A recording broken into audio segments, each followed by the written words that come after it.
Good evening, everybody, and welcome to another episode of Sunday Night Live with me, Jonny Lipsham, here at jonnylipshamstudios.co.uk, here in Scotland, the capital of Britain, the capital of Europe, the capital of the globe, the capital of the solar system, the capital of the Milky Way, the capital of the next galaxy along, which I believe is Andromeda, and the one after that as well.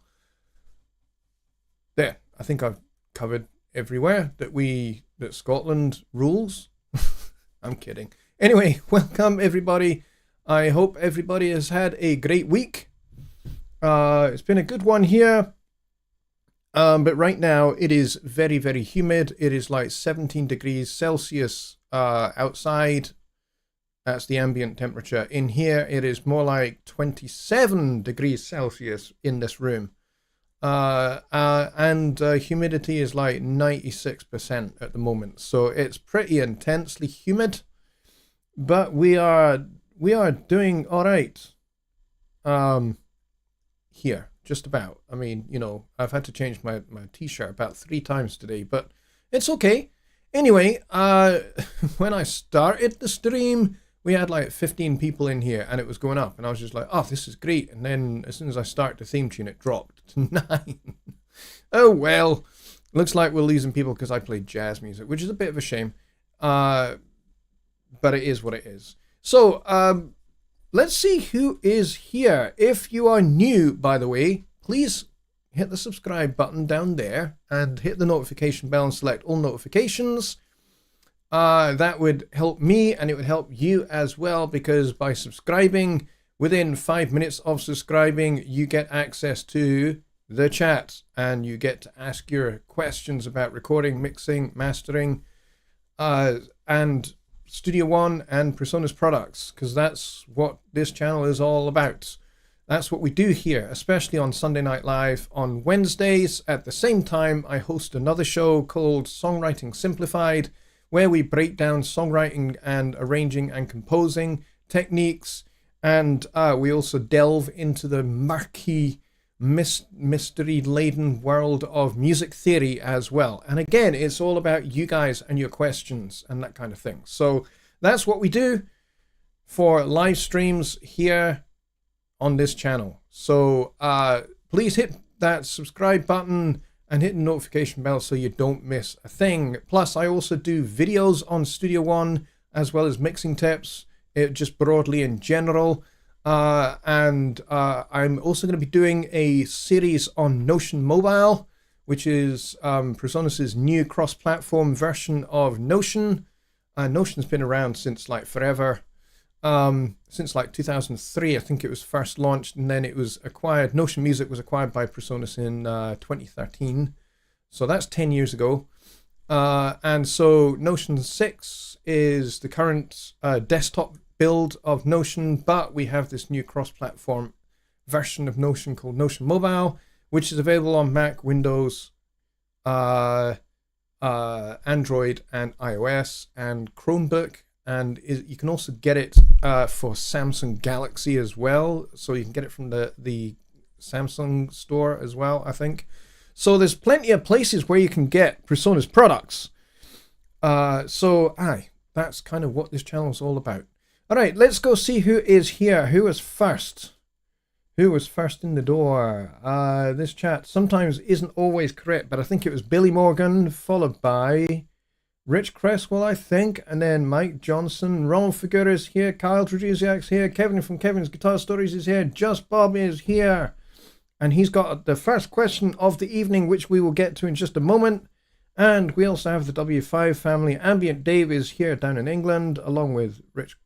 They are both in the same kind of same country. And we have we got Don Oliver as well. And we got Dwayne and Secret Squirrel. So awesome. So if you're here and you're new and you have only just subscribed and your 5 minutes has elapsed and you're able to get access to the chat, please do say hi and ask a question as well if you've got one. The best way to ask a question so that I can pick it out from the chat is to type at Jonny Lipsham Studios at the start of the question. I know it robs you a wee bit of how many characters you have for asking a question. I get that, but it helps me to identify questions, and so I don't miss them. And Paparazzi Music is here as well, saying hi, boys and girls. All right, let's get to the question, which, by the way, if you ask the first question before anybody else asks a question, if you ask that first question, I will pin your question to the top of the chat in the pinned section. So, Bob's question is, what are the pros and cons of using a small diaphragm vocal mic versus a large diaphragm? And he's talking about condenser microphones. And when is it appropriate to use them? This is a great question, because there are definitely differences between the two. And in fact, large diaphragm condenser microphones predate the smaller diaphragm ones. So it was the large ones that came first, and they were kind of available, I think, maybe from the 1930s and 1940s. But the thing with them was that you have to overcome the loud noise of the tube electronics. So a large diaphragm captures more acoustic energy, thus it generates a higher signal voltage. But the smaller ones, they are kind of newer, and they have a much more decent signal to noise ratio, because they have lower noise transistors that became available in the 50s and 60s. So there's like a sort of 10 or 20 year gap between large diaphragm condenser microphones, I'll get my wrongs in the word order in a minute, and the smaller ones. So that's kind of the main difference between the two, is that you really only had large diaphragm capsules to start with for condenser microphones. And then once lower noise transistors became available, then you're able to make them much smaller. So here's the difference. Here's the main kind of difference. And I'm referring to the Neumann website here because they've got some really excellent information on this.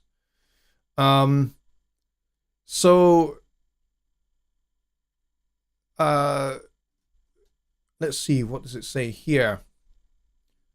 I'm going to go over to the screen so you guys can all see this. This is really excellent information. I'll put my camera on in just a minute, but I don't want to cover up any information here.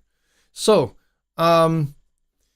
sound is much more than just technical performance. The supposed shortcomings of large diaphragm condenser microphones are part of what makes them so attractive. So, especially for vocals and spoken word, the widening pattern at low frequencies mollifies the proximity effect. In other words, the low frequency response remains beautifully lush, even if the singer moves. So this is why a large diaphragm condenser mic is a great choice for vocals and spoken word, because of that. Small diaphragm condensers are your best choice when you want to capture the pure and natural sound without any kind of additional coloring to the sound. So no other type of microphone will give you a more detailed sound image because of their neutral sound.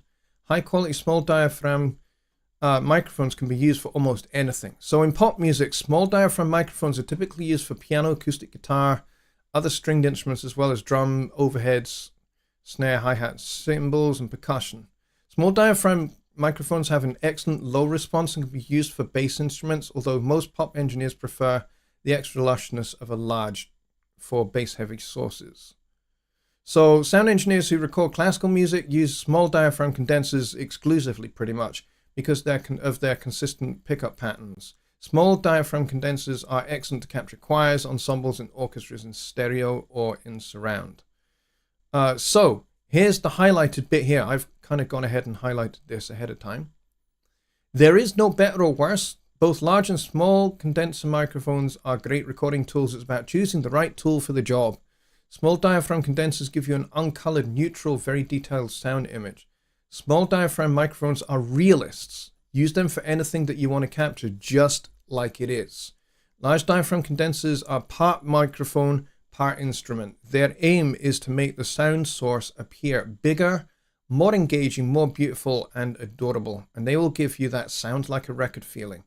Large diaphragm microphones are romantics. I think this is a really great little analogy. So small small diaphragm condenser microphones are realists. They don't give you any coloration particularly. So if you want to capture a sound at its most natural sound you can get, then a small diaphragm condenser microphone is going to be your best option. So if you want something that is clear, that is natural, that is neutral, and that is crisp sounding, then that's what you really want to use. Whereas if you want to get something that sounds broad, big, and, you know, romantic and warm, then a large condenser diaphragm, I can't get my words in the right order here. Large diaphragm condenser microphone is your best bet. So this is from Neumann.Berlin or Neumann.com. And there's some great information here. So go check that out if you want to have a bit more of a read. And camera's going on now. There we go. Well, that's a really good question to kick us off with. So personally for me, I have this guy here. This is the Rode NT1A, which is what I'm talking through now. The reason I use this for doing my videos and things like that is that you get that nice, warm, broadcast, spoken word, rich, lush kind of sound. So it just sounds really, really great for that. Whereas if I'm recording something like an acoustic guitar, I would use a pair of small diaphragm condenser microphones in either a spaced pair configuration or in an XY pattern with the kind of with the capsules basically one on top of the other, kind of pointing like this in this kind of configuration. That way I'm avoiding phase issues by having the capsules over the top of each other like this. Plus you get a nice pickup pattern if you do that. Spaced pair is fine. But again, you've got to make sure that the capsules are exactly the same distance from the source as each other. If you've got them in this XY configuration, it's much easier to achieve. You don't need to use like a tape measure or anything. You can just visually make sure that they are right directly on top of each other.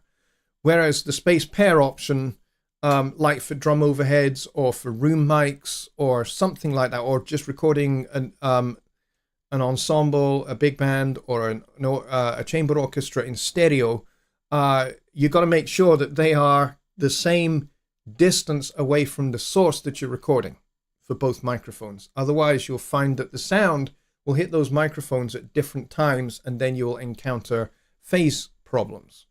So, such as it is with multiple miking techniques, the more microphones you introduce, the more possibility for phase problems you will encounter. So there you go. It's a good question. And actually, we don't normally get questions on microphones here. So that's definitely cool. I like that.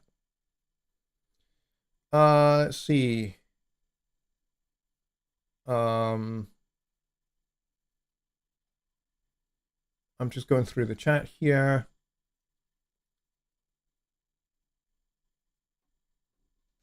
The end of the day, grab a 57 or 58. Well, yeah. The thing about an SM57 or an SM58 is because they are dynamic microphones, you don't get the same kind of sound as you do with a condenser microphone.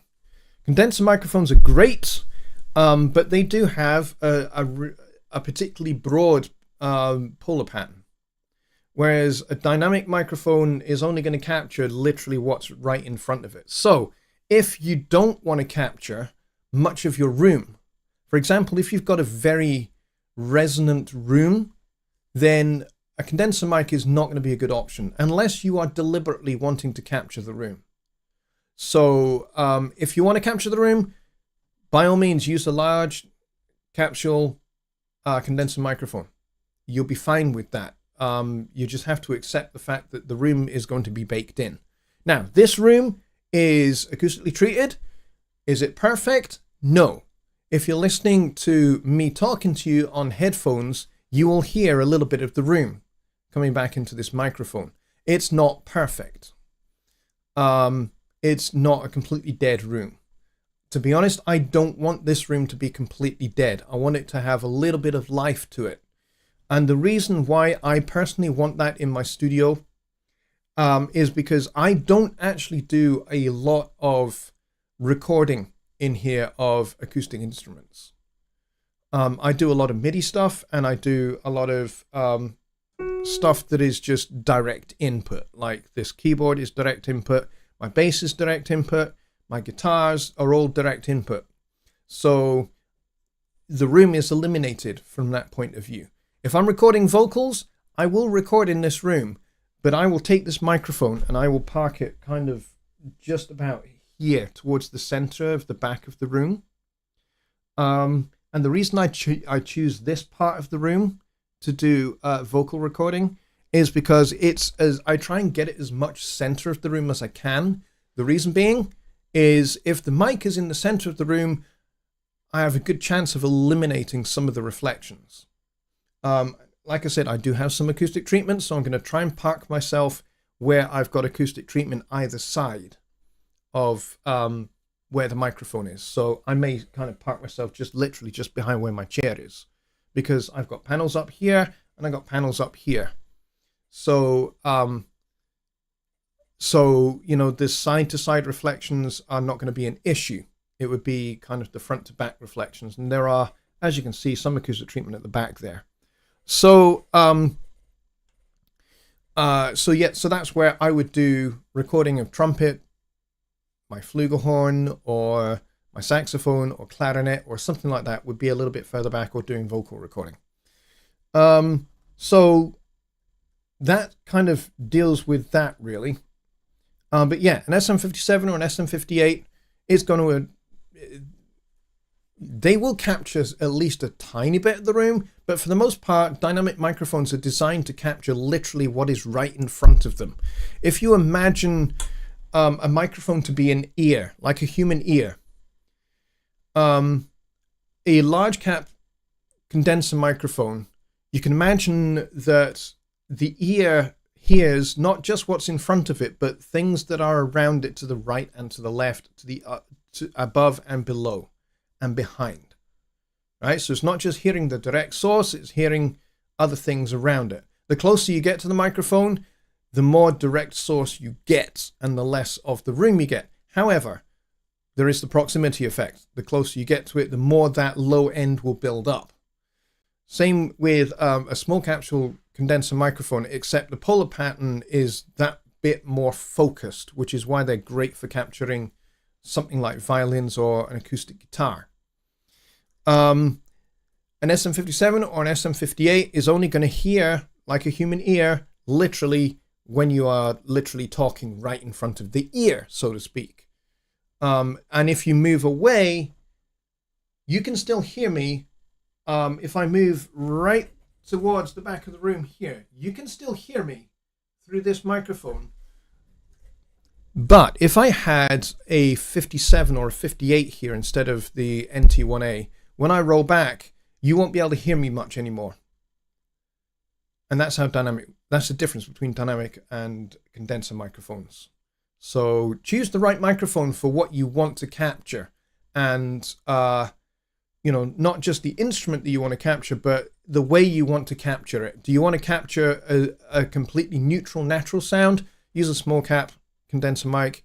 If you want to capture something that adds a little bit of warmth to it, use a large one. If you want to literally capture a dry bone sound and eliminate room as much as possible, use a dynamic mic. Let's see. Just Bob says, how do you use a chorus effect and reverb effect without causing unintentional phase cancellation on a stereo recorded track? Good question. We can test this, and we can test what actually happens with it. So let us go into Studio One, and we will create a new song.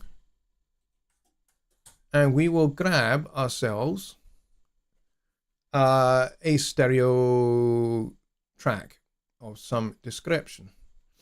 Let's maybe go for something guitar-like. Like maybe this little guitar loop here, which is a stereo loop. And it's an 8-bar loop, which is handy because it means we can just loop this.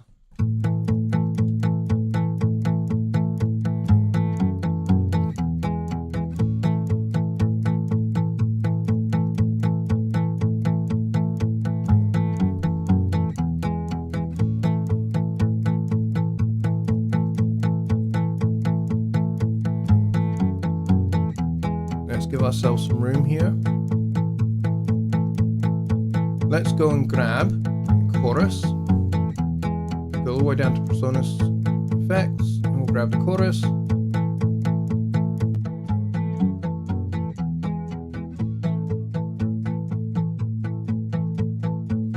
Now, we've got a little bit of width.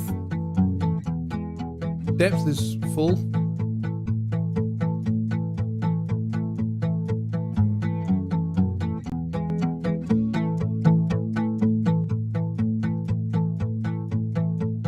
All right, let's go and grab the room reverb. All right, room reverb, there you are.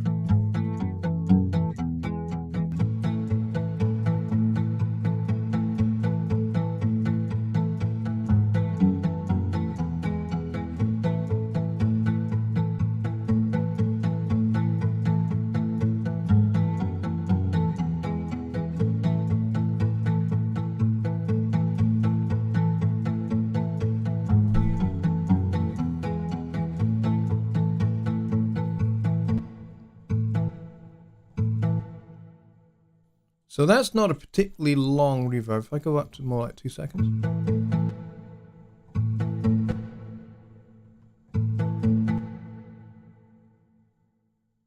Let's actually take off some of the dampness.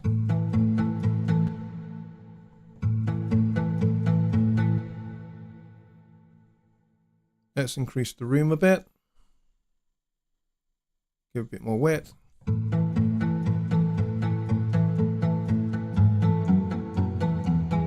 So we're really exaggerating that room now.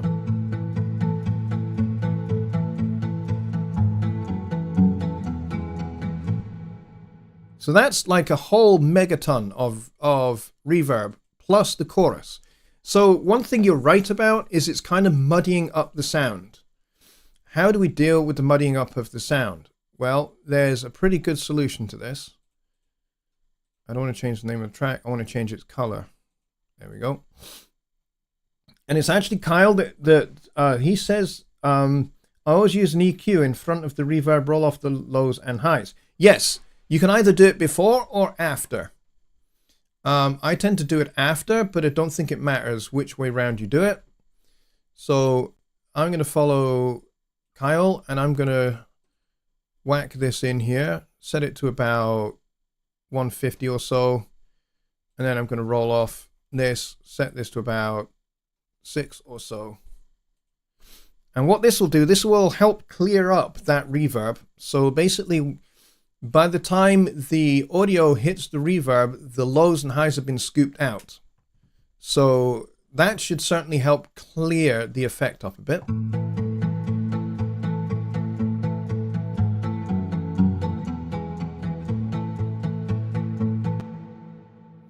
But it's still too much reverb for me. So I'm going to roll that back.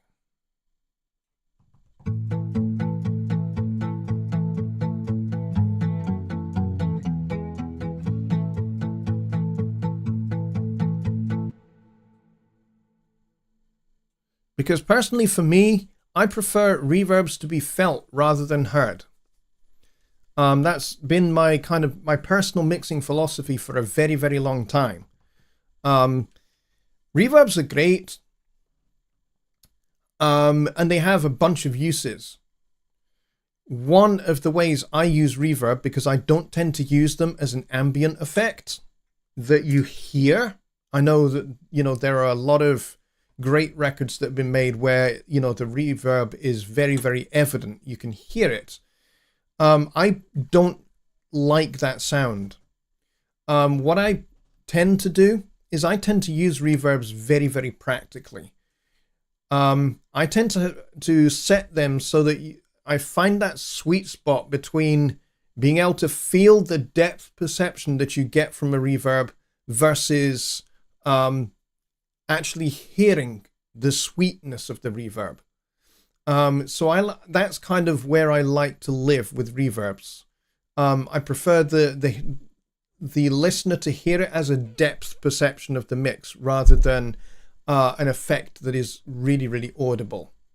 And it sounds like they're in a big hall or a big church or something like that. Unless the song specifically requires, hey, this vocal should sound very kind of distant and far and remote, like a single voice in a huge cathedral. That's different. Then yes, I will drench the vocal in reverb. There's a problem with reverbs. What they tend to do quite inherently is they tend to push the source further back in the mix. So in that three-dimensional front to back perspective of your mix, not the left to right, but the front to back, a reverb tends to push things further back, which gives you that perception of they are further away from you. So it is, if you want to get that depth perception in your mix, is a combination of reverbs, fast attack compression, and also kind of where you have the volume fader positioned. So you can make it kind of quieter. You can use reverb, and you can use a fast attack to kind of smother some of the transients so that the sound sounds further away. And then you have slower attack compression for things that you want to have up front. So reverbs, for me, serve a very practical purpose. I don't like to hear them. I like to use them to get depth. That's just my own personal thing. What you guys want to do with your reverbs, you do with your reverbs. But that's just me personally. So yeah. How do you use a chorus effect and reverb effect without causing unintentional phase cancellation on a stereo recorded track? Now here's the thing. A chorus is basically taking a signal, multiplying it, and then putting it slightly out of phase. So it is already inherently slightly out of phase by design. That's how a chorus works. You either adjust the pitch slightly of one signal whilst you keep the signal more true, so you have a true signal, and then you have a copy of that signal that is ever so slightly out of tune or ever so slightly temporarily delayed, and that creates the chorus effect. And so that's by design. So by the time you get to a reverb, that chorus sound can wash quite a bit, and it can be a little bit hard to counteract that sense of wash. One of the ways you can deal with it is by taking out the low end and the low mids from the reverb before you start. So that by the time the audio hits the reverb, it doesn't have all of that low end, it doesn't have the low mids, and it doesn't really have any highs. It just has upper mids for the most part that are being exposed through the reverb. And that will certainly help mitigate some of that washiness. And give you a bit more control over the direct sound without you having to adjust kind of like the send level a lot. Especially if you want that kind of far away kind of sound. If you want that kind of far away sound, you need to send more of the signal to the reverb to get that. But you don't want to do that at the expense of it becoming over washy. So that's where some EQ on your reverb can really help you. Ambient Day says, how do I optimize my refurbished PC? It has 16 gigs of RAM, Intel i4 quad-core, 3.4 gigahertz. Sounds like a good machine. There is if you're on Windows 10 or Windows 11, for either of, for that PC, if it's either Windows 10 or Windows 11, in the Personas knowledge base, there is a Windows 10 or Windows 11 optimization article. Go through that article step by step. Big ones that are there are disable all hibernation modes, disable all sleep modes. for the computer as a whole, and also for your USB buses. You don't want your USB buses thinking they are inactive and then switching themselves off. Because when you do that, if you're using an external hard drive and your song is on that external hard drive and the hard drive decides, hey, it's time for me to go into hibernation mode, it loses connection with Studio One. There's a couple of things that can happen. Number one, Studio One can just freeze. Or it can crash. Or worse, your song can end up being totally corrupted because the data that is being streamed to your hard drive and from your hard drive never gets to Studio One or never gets to the hard drive. It just goes poof into outer space. And so your song ends up kind of with bits and pieces missing, and worst case scenario, it just won't open at all. So you got to make sure that any USB bus on your computer does not have a sleep mode or a hibernation mode enabled. So sleep modes in general, so that your computer doesn't go into a screen saving mode or anything like that. Because if you do that, you're telling Studio One to dump itself into RAM. And then when you bring it out of that screensaver mode, it reloads it from that RAM. The thing that can happen there is if it's in RAM for a very long time, like overnight or something, and then you try and reopen the song, or you try and reopen Studio One from that kind of RAM stasis mode, is that you can end up with songs that are no longer connected to external devices, external hard drives, or plugins, or, the data is just completely scrambled. So again, another good argument for two things there. Don't leave Studio One open overnight, and certainly don't leave it open with a song open overnight. If you are working on a song and you know you're going to be coming back to it the next day, don't be lazy. People are going to disagree with me on this, but don't be lazy. Save your work. Save your song. Close the song. Quit out of Studio One. Even if you have a habit of leaving the computer on overnight, and I do that sometimes, I don't do it all the time, but sometimes I do, don't leave Studio One open. Don't leave a song open either.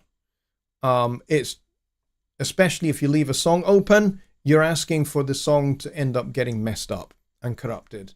And in technical support, I know they see that a lot. People saying, hey, my song is all messed up and files are missing and it says it won't open anymore.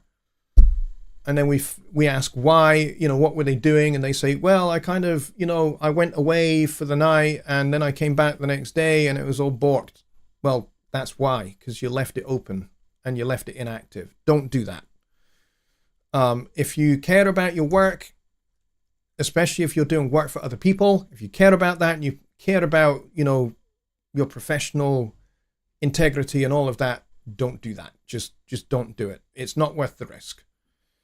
So that's a good question. Let's see. Okay, you're on Windows 10. Yes, go check out that Windows 10 optimization article on the Presonus knowledge base. If you go to presonus.com, click on the little support thing. I think it's support. Let me just double check actually, because the website has been changed recently. That's the Neumann website. We don't look at that. We want to go presonus.com. So you go support, knowledge base. This takes you to the knowledge base. Okay. And then you can go to Studio One 6. And there's a whole bunch of articles in here. And you can just basically search through until you find it. Or you can type in here, Windows 10 optimization.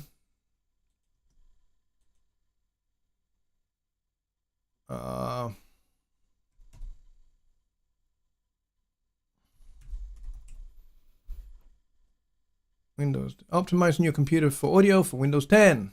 There it is. There's the article. Go through this guide step by step. Carefully read everything. And make sure you follow everything. Your power options are particularly important. Windows security and third-party security programs, this is a very important section. Controlled folder access, very important. You make sure that you turn it off. OneDrive Cloud, read all of that. Hard drive performance, read all of this as well and follow all the steps. There's a lot of detailed stuff in here that is really important. This was put together by technical support along with IT at Presonus to make sure that all of this information was accurate, correct, and helpful. So make sure you do that. Ron says, had a crash while working on a song last night. No major problems after reboot. Should I bother submitting the report? If it's not happened again, then you could probably just kind of ignore it. But if it's something that happens and you can figure out what you are doing to reproduce it, to make it happen, then yeah, submit a support ticket and attach the crash reports to the support ticket. And we can get those looked at by technical support. Good question. Mike says 5758s are great for live show, not so much used in studio recording. They do get used in studio recording, but you're right, they don't get used a lot in studio recording. They get used for recording guitar amps, especially if you are recording the band live in one space. A lot of bands still record that way because they like to be able to interact with each other. So yeah, dynamic microphones for guitar amps is going to be helpful in that situation. So yeah, but you're right, they don't get used very much. Let's see, what else do we have? Kyle says, talk about the send level versus the output level for the reverb. Yeah, good point. Good point. So let's go back over to this little song here. So this send level, what this does is it sends a copy of the signal to this reverb, this effects channel with the reverb on it. So what I tend to do is I have this edit here. I have it set to 100%, and in fact I have it locked. So I cannot adjust this at all. Okay? So leave this as it is. I mean, you can unlock it if you want, but I have it locked so that it doesn't get changed. And then I'm controlling how much signal is being sent to this guy. And it's basically a copy of the signal that goes to the effects channel, and then it gets summed back together at the main output. You can have this as a pre-fader send or a post-fader send. By default, Studio One is pre-fader. Sorry, it's post-fader. Sorry. Post-fader by default. But if you click this little button here, it says pre-fader on off. If you set it to pre-fader mode, basically what is going to happen now with that mode engaged is that the signal is going to be sent directly to the effects channel before it hits the fader.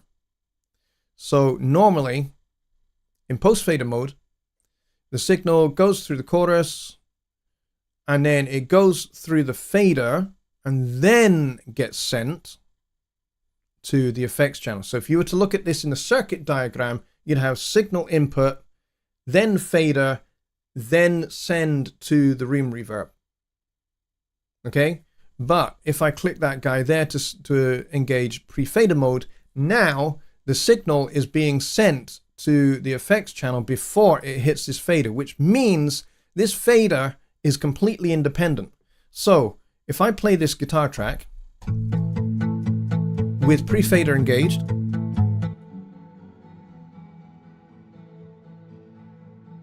now you're just hearing the reverb. So if you want to really exaggerate,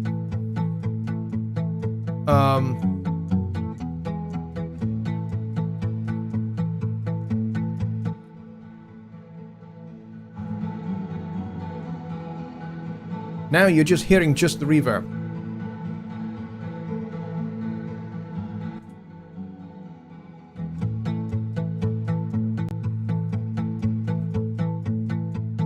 So that's a good question. Good question. Let's see, what else do we have here? Just Bob says, the mud kind of sounds like cancellation as you can't hear stereo anymore. EQ cuts clear it up and make it more pleasing to the ears. Yes. Yeah, it will definitely help. And even if you're not using a chorus effect, even if it's just the guitar without the chorus effect, then yes. I mean, even if you've got, let's say you've got 2 acoustic guitars in mono captured with 1 microphone, you know, like you record the performance once, and then you try and record another pass, trying to be as close to the first pass as possible. And then with the 2 recordings, you pan 1 left and 1 right. That gives you a nice wide stereo sound. And then you can actually send both of those to the reverb. So you're kind of getting what you want without having to use the chorus, and without having to be in that position where that stereo-ness is going to be affected by the reverb, because it won't. It's just the fact that you're using the out of phase signaling of the chorus that can get swallowed up by the reverb. And you're quite right about that. So if you want to get that nice wide sound of an acoustic guitar, record it twice. Pan 1 left, 1 right, record them in mono, 1 left, 1 right, send them both to reverb with the same send level, job done. And you'll get exactly what you want. You just mitigate that whole issue with the chorus. Let's see. Rich says, if you're not a fan of cutting the whole signal pre-reverb, you can gain width by doing the same thing but using mid-side EQ before removing the mid frequencies. Definitely. 100%. Absolutely agree with you there, Rich. Semod Engineer is here. He says, does PreSonus interface have certain optimizations for Studio One, or does this not exist? Well, Studio One is made by PreSonus. Our interfaces are made by PreSonus as well. So they are designed to work with Studio One first, primarily, because we make both. So, of course, PreSonus interfaces are going to work best with Studio One, but they will work with every other DAW, because at the end of the day, it's just an interface. That's essentially all it is. It's just an interface. There's nothing really to do to set it up differently for, you know, Cubase, Pro Tools, Reaper, whatever your favorite DAW is. But PreSonus products are going to have the best integration and the best interaction with each other, primarily. So PreSonus interfaces have certain features that work in Studio One that aren't available in another DAW. For example, take for example this Studio 192, which sadly is a discontinued product. But one of the things it has is it has its onboard DSP. The onboard DSP is available in other DAWs, but the integration with that is unique to Studio One. So the unique access directly inside of Studio One with the onboard DSP, that's a unique thing to Studio One. Does the Studio 192 work in Pro Tools or Cubase or Reaper or Luna or anything else? Yes, it does. It works. It works as an interface. It will do a great job. It just does the best job in Studio One. Ambient Dave says, I always close down PC, any tracks in Studio One and save it beforehand. Yes, absolutely. Ambient Dave says, thank you. Cool. Okay, Ron says, so far a one-time event. Kyle says 57 are used a lot on snare drums. Yes, they are. Almost as much, to be honest, being a professional session drummer. I have seen SM57s used for recording snare drums almost as much as I've seen small cap condenser microphones being used. I mean, I've had like either a 57 or an Earthworks small cap condenser microphone on my snare drum. And both sound great, but The Earthworks definitely sounds different to the dynamic mic. I mean, with the dynamic mic, you're going to get a lot more of the direct sound of the drum versus a condenser microphone. Even a small capsule condenser microphone like the Earthworks, you're still going to get at least some bleed from other drums or cymbals or something, or hi-hat. Most of the issue you have with a drum set is the hi-hat, which is why so often you get dynamic mics used to record those, for the reason that we talked about before. And that is, dynamic microphones are designed to capture literally what is right in front of them. They don't tend to capture a lot of bleed. I mean, they capture some because that's just the way microphones work. They have a pickup pattern. And if, another sound source is in that pickup pattern, it'll get picked up. But dynamic microphones tend to be very, very focused, whereas a condenser microphone has a little bit more space to its pickup pattern. So yeah. Good question though. Just Bob says, gonna sign off, pulled my back out a wee bit earlier, gonna lay down and take the weight off. Good idea. And hopefully you'll feel better in the morning. I definitely hope you do. Rest up well. Get some pain relief on board if you need it, especially for overnight, so you actually get a good night's sleep and you're able to really rest your back. Kyle says, for next week, talk about mic polar patterns. Maybe we will. Maybe we will. But yeah, microphones is not a subject I've done in quite a while. We don't tend to do that. But a while back, we did do a series of shows. I think maybe even 3 or 4 shows ago, we did a series where we went through the history of microphones. And we looked at a few different types of microphones, and we looked at some very old Radio King microphones, and the RCA Victor microphones from like the early 1930s, and we talked about those, and how those microphones, even now, almost 100 years later, still sound amazing, even though they are incredibly rare. You find them at studios like, I think Blackbird have a set of them. Abbey Road definitely has a set of those RCA Victor microphones. So, yeah, we could talk about microphones in a little bit more depth, different types of microphones we could talk about. So, we talked about dynamic microphones tonight, and we've talked about small capsule versus large capsule condenser microphones. Maybe we could talk about, tube microphones, or, Verimue, or something like that. There's a whole bunch we could talk about.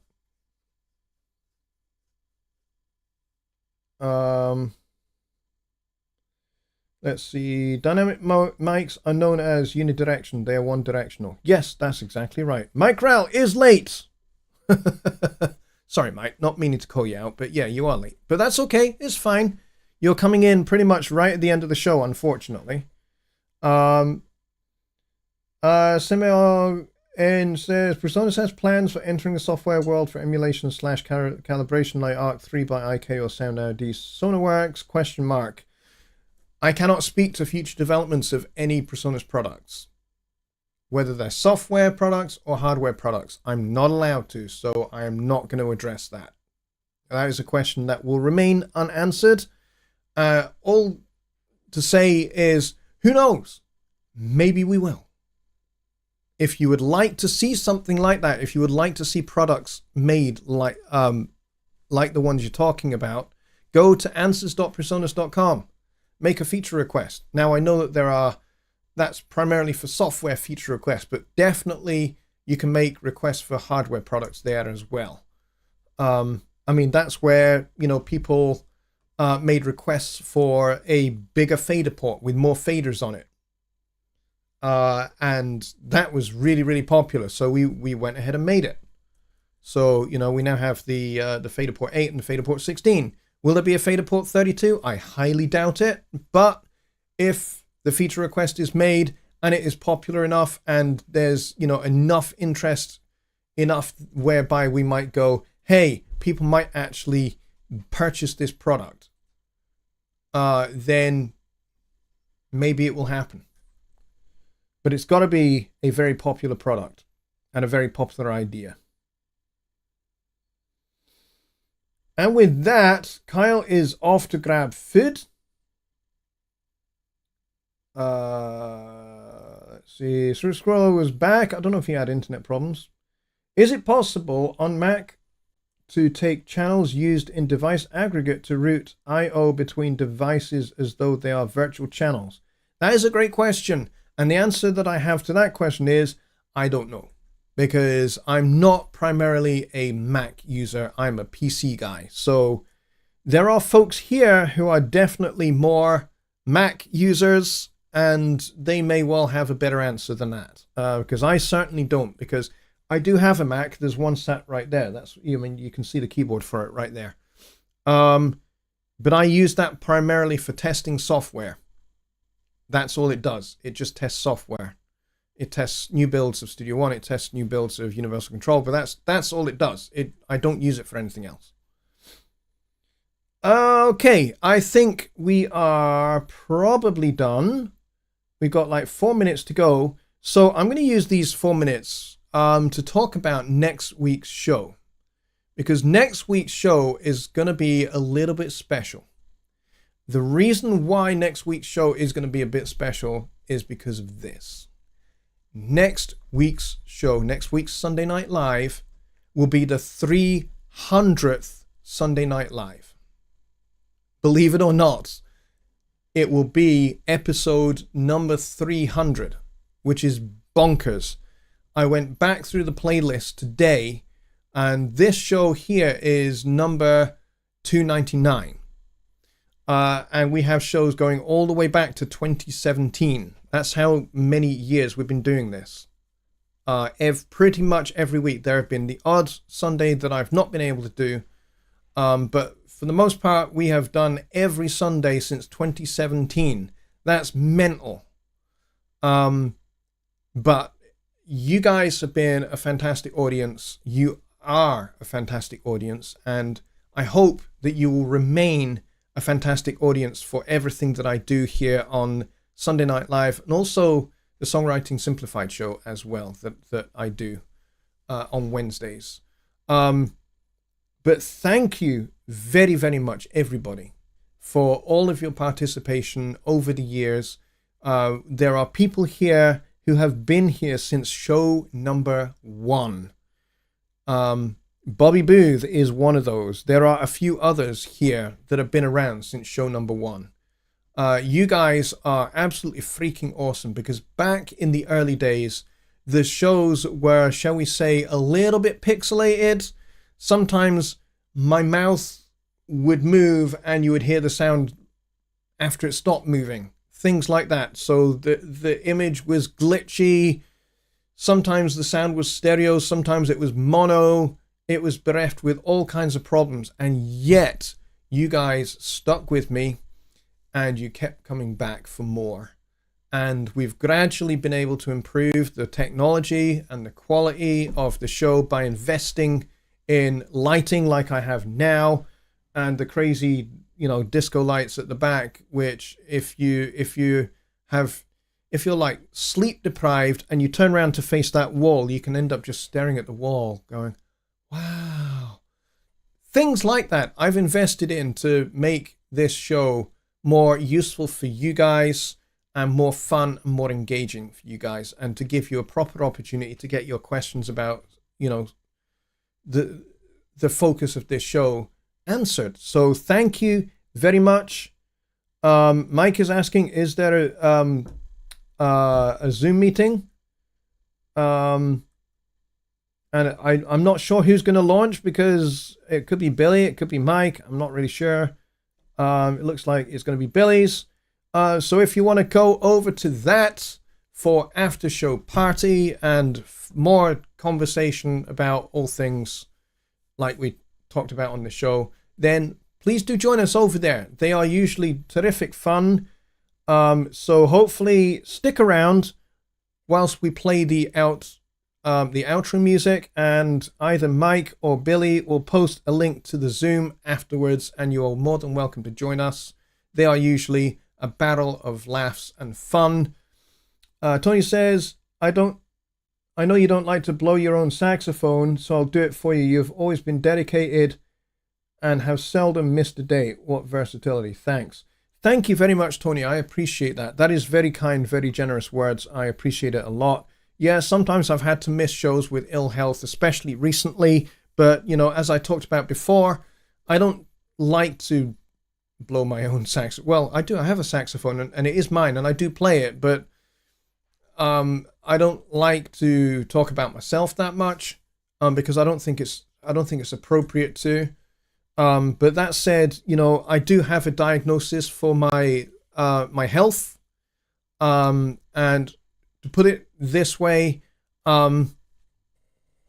this is a compression stocking. I'm going to be wearing this on my left leg every day for the rest of my life. And I have some medication that I'll be taking every day as well, which will help improve my blood flow and will thin my blood a wee bit as well. And I'm going to have to take those every day, and I'll be subject to a 6-monthly review, because basically the blood flow to my left leg, it works fine. The blood just doesn't come back. So it's kind of been collecting in my leg for a wee while. So we have basically a bunch of dodgy veins. Either they are collapsing or we have a valve that is not working as it should. So we will find out more in 6 months' time. But for the most part, that's kind of what I'm facing. I am facing a quite, it's relatively serious. When you have like blood flow problems, that can be quite serious, especially if you have, you know, kind of any propensity to, you know, heart conditions. Like I have a propensity where my antibodies will just attack my aorta for no reason whatsoever. It's an autoimmune condition. And that can totally mess up your blood. I've had cellulitis twice, which can also totally mess up your blood flow. And so that's what we think happened this time, is the cellulitis wasn't just in my skin, it actually got into my bloodstream as well, and into my lymphatic system. So that's kind of what I'm facing at the moment. So hopefully I will not be missing any more Sunday Night Lives or Wednesday shows either for Songwriting Simplified. But being on the medication I am at the moment, it does make me a wee bit on the tired side. So I will have to submit to that sometimes. But for the most part, I'm going to try not to, so that I can make sure that I get to serve you guys and bring you the content that you want. So until... There you go. I've kept the chat going long enough that we've got an after show Zoom link there. Is there a way to convert a session to WAV file without going through the mastering process? Yeah, sure you can. You can take all of your, I mean, in a Studio One song, all of your audio files, your, you know, like this guy here, this is a WAV file. It's already a WAV file. If you need to send that file to somebody, you can dead easy. If you're a member of Studio One Plus, you can just upload this to Studio One Plus. You can do that via Studio One, song, export stems. You can send the loop, the reverb, and the main, and you can check publishing here, and you can go upload to Studio One Plus, and then you can select your destination. If you are not using Studio One Plus, then you just select a destination that's going to help you. For example, if you have Dropbox on your computer, you can select the local Dropbox folder, and you select the folder that you are sharing with somebody else, and they go straight into that folder, and whomever you're sharing it with, I'm punching my keyboard for no reason, whomever you're sharing it with, they go straight off and they'll get picked up by that person. So you can definitely do that. Export stems is your friend. There we go. that's the end of the show, folks. Thanks a lot for coming, and I'll see you all on Wednesday for Songwriting Simplified at the usual time, 6 p.m. Central, 4 p.m. wherever Ronald is. I'm not sure where he is. I think he's Pacific, but I can't remember. But yeah, it'll be midnight UK time, and 1 a.m. Central Europe time. So until then, folks, I'll see you on Wednesday. Have a great start to your week. Take care. Have fun. Good night.